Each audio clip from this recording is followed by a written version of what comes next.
Manchester میں برطانیہ کی انسانی حقوق کی تنظیم ری تھنک ری بلڈ سوسائٹی کے زیر اہتمام ڈاکٹر عافیہ صدیقی کی رہائی کے حوالے سے سیمینار منعقد ہوا، جس میں ڈاکٹر عافیہ صدیقی کی بہن ڈاکٹر فوزیہ صدیقی اور امریکی ماہر قانون دان کلائیو سٹیورٹ سمتھ نے خصوصی طور پر شرکت کی۔ رپورٹ کر رہے ہیں غلام مصطفیٰ مغل۔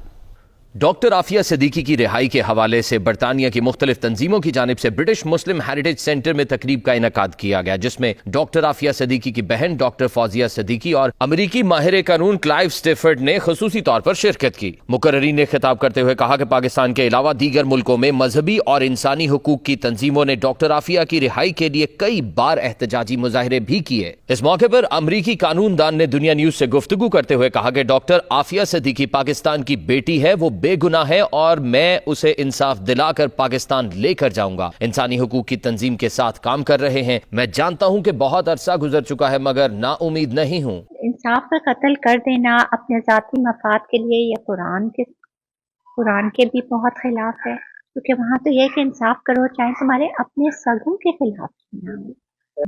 قرآن یہ حکم دیتا ہے کہ اپنی بیٹیوں کی عزت کی، تم کیسے محافظ ہو کہ اپنی بیٹی کی عزت نہیں سنبھال سکتے، کہ اس کے ساتھ جو اسٹرپ سرچز ہو رہی ہیں، اس کے ساتھ جو ریپس کے واقعات ہو رہے ہیں، عصمت دری ہو رہی ہے، اور آپ ہمارے محافظ ہیں۔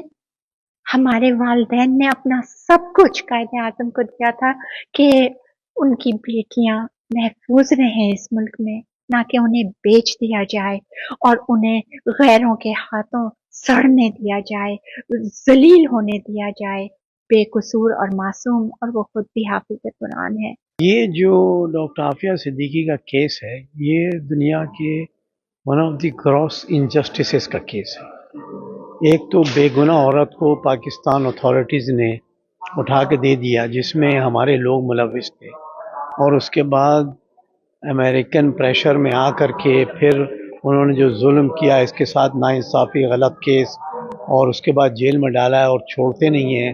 اتنی کوششیں کی گئیں، اس میں جو ہے انڈیویجول اور کلیکٹیو بہت آرگنائزیشن انوالو رہے ہیں، مگر پاکستان گورنمنٹ اگر دل سے کوشش کرتی یا کرے ابھی بھی تو ان کے چھوٹنے کے امکانات بڑھ جاتے ہیں۔ Well, it's fabulous to have Fawzia Siddiqui here after all this time. I'm so pleased she's here because she's so inspirational. And she's been the one who's been pushing me, obviously. And we're getting there. Now I've just been to New York. I just got back 2 days ago, and we've served on the US Attorney's 104,000 word petition, which is only part of the story. But we will get there, I hope, in the coming months, and I hope the US attorneys are going to be more reasonable than other people, including, incidentally, the Pakistan government, which is being fundamentally useless, and they need to get their act together and start behaving themselves. So Dr. Fawzia is on her way, inshallah, with Clive Stafford Smith, the lawyer of Afia at the moment, and they have news for us of their advocacy and Plan B, which they will be doing to help our dear sister, the daughter of the nation, Dr. Afia Siddiqui. We want to free her and we want to help her. That's why we are expecting many guests today to attend this conference, inshallah.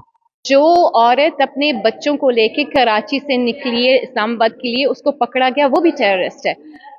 لوگ کہتے ہیں کہ فلانا جو leader ہے جو بولتا ہے وہ سارے ٹیررسٹ ہیں، تو یہ ہمیں کسی نہ کسی طرح سے اس کو ٹھیک کرنا پڑے گا، اور اس کے لیے ڈسکمفرٹ ضروری ہے۔ آپ اپنے گھر میں بیٹھ کے یہ چیز نہیں روک سکتے، اور اگر آپ نے ٹیررزم کا سامنا کرنا، پہلے تو آپ یہ کہیں کہ ہم کون ہیں، مسلمان کون ہیں، ہم ٹیرر کے خلاف ہیں، ہم بلکہ اس کے وکٹمز رہے، کتنے 20-25 سال ہو گئے ہم یہی سن رہے ہیں کہ مسلمان ٹیرر، ساری دنیا دیکھ رہی کہ ٹیررزم کون کر رہا ہے اور اس کے وکٹمز کون ہیں، اور زیادہ تر ہم ہی ہیں۔ اور اگر ہم آواز اٹھاتے اپنی بہن کے لیے تو شاید ہمارے لیے بھی کوئی آواز اٹھانے والا ہوتا۔ تقریب میں ڈاکٹر عافیہ صدیقی کی یاد میں ڈاکٹر فوزیہ صدیقی نے کیک بھی کاٹا۔ غلام مصطفیٰ مغل، نمائندہ خصوصی دنیا نیوز، مینچسٹر۔